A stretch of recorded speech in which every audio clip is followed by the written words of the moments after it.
Assalamualaikum warahmatullahi wabarakatuh. Perkenalkan, saya Putri Nur Afisyari, NIM 0501192116, dan di sini saya akan menjelaskan materi pertama, yaitu pertumbuhan penduduk dan kualitas hidup. Apa itu pertumbuhan penduduk? Pertumbuhan penduduk adalah penambahan atau pengurangan jumlah penduduk. Faktor penyebabnya adalah jumlah kelahiran, kematian, serta perpindahan antara satu daerah ke daerah lain atau disebut dengan imigrasi. Pertumbuhan penduduk terbagi menjadi dua. Yang pertama pertumbuhan penduduk alami dan yang kedua pertumbuhan penduduk non-alami. Pertumbuhan penduduk alami itu pertumbuhan penduduk yang dipengaruhi oleh faktor kelahiran dan kematian. Pengukurannya dilakukan dengan melihat selisih tingkat kelahiran dan kematian dalam satu tahun. Untuk pertumbuhan penduduk non-alami terjadi karena proses imigrasi atau perpindahan penduduk dari satu wilayah ke wilayah lainnya. Pengukuran pertumbuhan penduduk non-alami ini dapat dilihat dari selisih penduduk yang melakukan imigrasi atau emigrasi. Disebut juga dengan pertumbuhan penduduk karena migrasi. Lalu kualitas hidup. Sebagai manusia, kita pasti menginginkan kehidupan kita yang berkualitas. Kita semua telah memahami bahwa kualitas hidup manusia pada umumnya diukur melalui 3 kriteria. Yang pertama, terpenuhinya kehidupan dasar untuk kelangsungan sebagai makhluk hidup hayati. Yang kedua, terpenuhinya kebutuhan dasar untuk kelangsungan hidup manusiawi. Dan yang ketiga, terpenuhinya kebutuhan dasar untuk memilih. Nah, jadi dilihat dari betapa besar dampak jumlah penduduk terhadap kualitas hidup manusia, maka ada solusinya. Solusinya ada dua. Yang pertama, solusi yang bersifat preventif. Solusi ini harus diupayakan agar jumlah penduduk yang besar tidak bertambah besar tanpa terkendali. Nah, yang kedua, solusi yang bersifat kuratif, yang artinya harus diupayakan pemberdayaan ekonomi dan pembinaan ketahanan keluarga bagi keluarga miskin atau pengangguran. Jika solusi-solusi tersebut dapat diterapkan secara baik, kita yakin pertumbuhan penduduk akan terkendali dan upaya meningkatkan kualitas hidup pada manusia ataupun pada penduduk tidak akan banyak hambatan.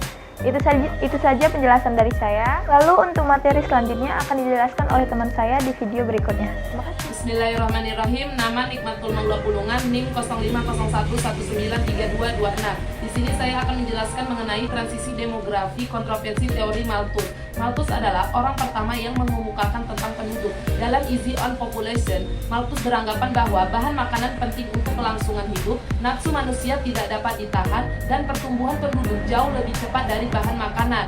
Menurut pendapatnya, faktor pencegahan ketidakseimbangan penduduk dan manusia antara lain dengan cara preventive check dan positive check. Ada beberapa kritik terhadap teori Malthus yang tidak diperhitungkan. Yang pertama, kemajuan di bidang transportasi. Yang kedua, kemajuan di bidang teknologi. Yang ketiga, usaha pembatasan kelahiran bagi pasangan yang sudah menikah. Dan yang keempat, fertilisasi akan menurun apabila perbaikan ekonomi dan standar penduduk dinaikkan. Sekian dan terima kasih. Syafira Sardini, nomor induk mahasiswa 0501192084. Di sini saya akan menjelaskan materi tentang konsekuensi pertumbuhan penduduk yang tinggi.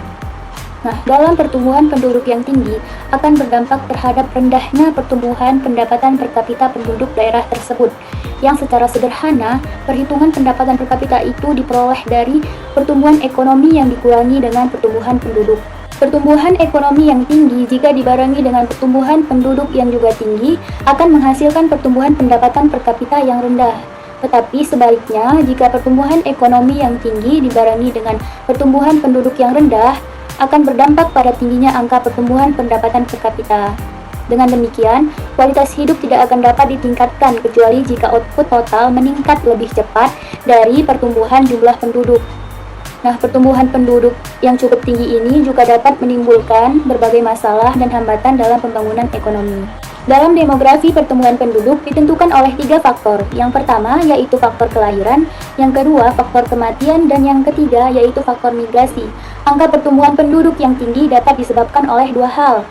Yang pertama karena tingginya angka kelahiran, dan yang kedua karena tingginya angka migrasi bersih, yaitu migrasi masuk yang dikurangi dengan migrasi keluar. Nah, tingginya pertumbuhan penduduk akibat migrasi masuk sebenarnya menjadi sinyal bahwa daerah itu memiliki daya tarik ekonomi yang kuat. Pertumbuhan penduduk akibat tingginya angka kelahiran menciptakan angka ketergantungan yang besar. Mungkin sekian dari saya, selanjutnya akan dilanjutkan oleh teman saya. Terima kasih. Assalamualaikum warahmatullahi wabarakatuh. Nama saya Nurulai Kurniati, NIM 05011920888. Di sini saya akan menjelaskan materi bagian D, yaitu kebijakan untuk mengatasi permasalahan pertumbuhan perempuan. Pembangunan pada dasarnya dimaksudkan dan diarahkan untuk meningkatkan kesejahteraan masyarakat. Kebijakan pemerintah pusat dan bidang otonomi daerah telah memberikan keleluasaan kepada pemerintah daerah dalam merencanakan pembangunan daerahnya dengan sasaran terwujudnya masyarakat yang adil dan sejahtera, sebagaimana diamanatkan pada Undang-Undang Dasar tahun 1945. BPMP, DPP, dan KB dalam meningkatkan kesadaran masyarakat khusus generasi muda memiliki program generasi berencana atau genre. Program ini memiliki sasaran remaja maupun pemuda yang rentan usia 10-24 tahun, mahasiswa atau mahasiswi yang belum menikah, dan masyarakat yang peduli akan kehidupan para remaja. Kegiatan genre meliputi 3 hal, yaitu pencegahan HIV dan AIDS, penyalahgunaan narkoba, dan pendewasaan usia perkawinan. Dalam genre, BPMP, DPP, dan KB mempromosikan pendewasaan atau penundaan perkawinan, yaitu 20 tahun ke atas untuk wanita dan 25 tahun bagi laki-laki.